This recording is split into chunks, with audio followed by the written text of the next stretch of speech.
السلام علیکم ورحمت الله وبرکاته. نن زه غواړم چې په یوې ډېرې غټې موضوع خبرې وکړم. شاید ډېرو خلکو ته دا یو ناممکن کار ښکاره شي چې څنګه په 6 میاشتو کې قرآن کریم حفظ کړم. په دې لار کې قدم په قدم یو ځای مخکې ځو. کومه طریقه چې الدکتور محمود المصری استفاده کړې ده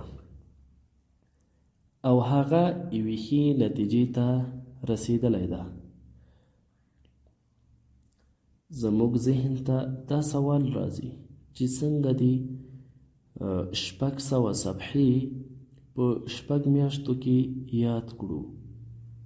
موږ ته دا کار ډیر زیات سخت ښکاري.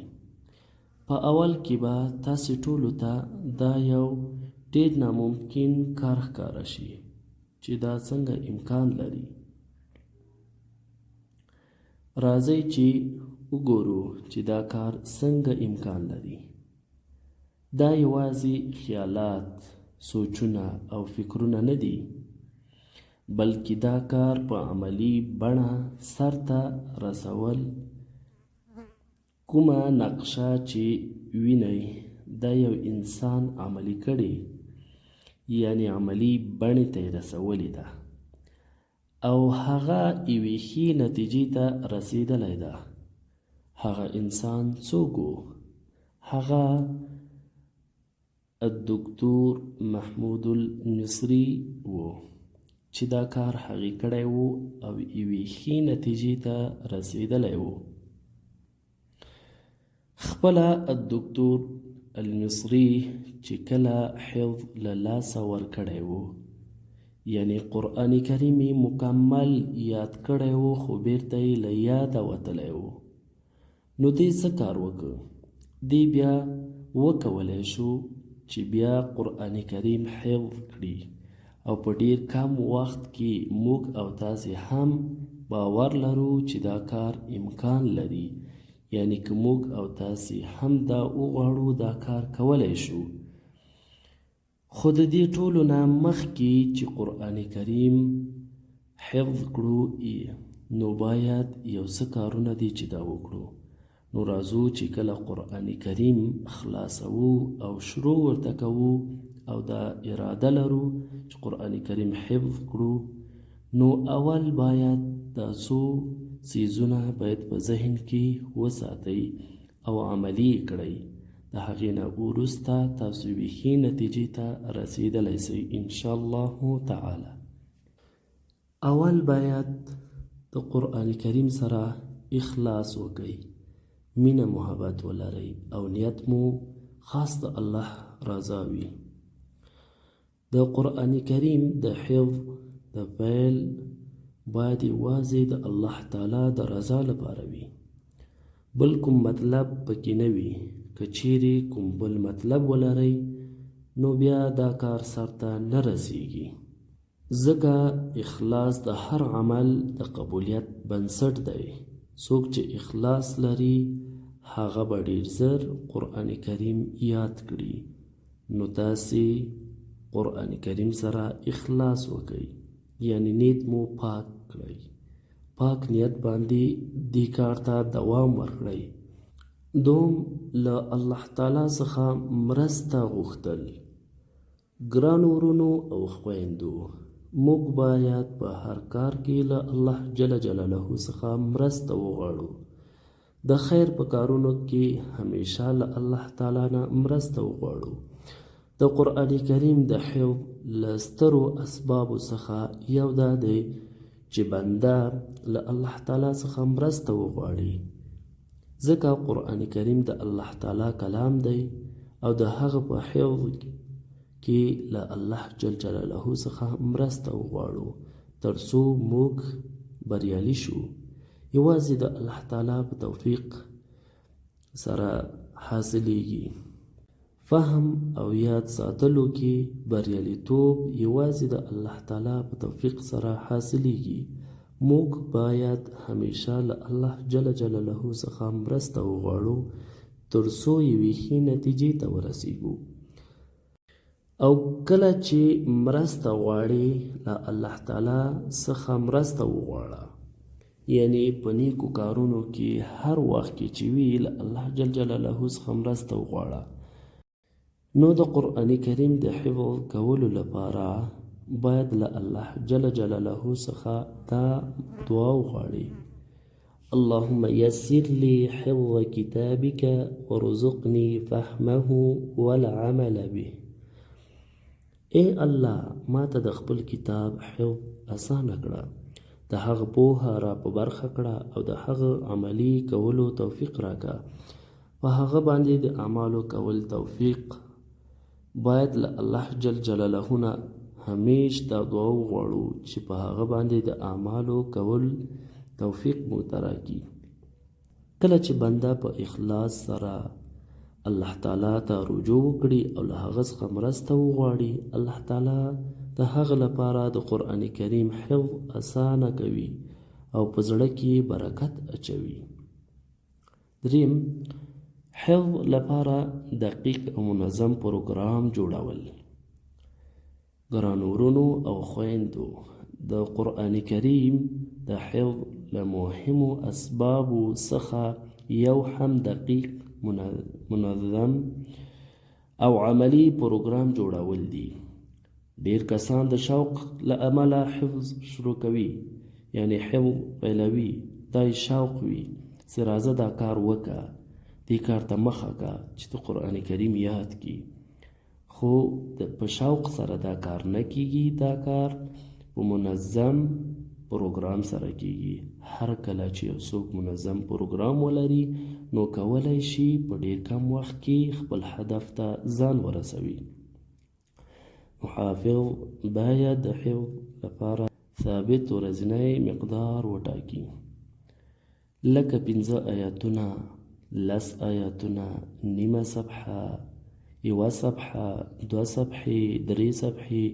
څومره چې دا کولی شي حفظ وکړي نو هغومره مقدار دی ورته وټاکي او هماغه پروګرام دی عملی کړي. د حفظ لپاره ځانګړی وخت وټاکئ. ته غواړې چې حفظ وکړي نو باید یو ځانګړی منظم وخت ورته وټاکي او غوره وخت د سهار له لمانځه وروسته ده، او ډیری علماو بیا د ماښام نه تر ماسخوتن پورې دا وخت هم ډیر مهم، د حفظ لپاره مهم وخت دا وخت ده. نو ځان ته یو منظم وخت وټاکه او پکې دا پروګرام عملی کړه.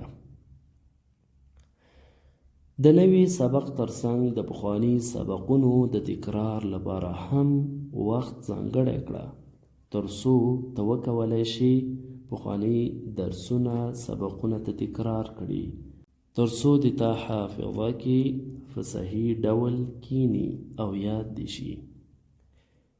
د اونۍ په پای کې د ټولې اونۍ حفظ بیا تکرار کړه، تر څو د ستا حافظې نه له یاده ونوځي.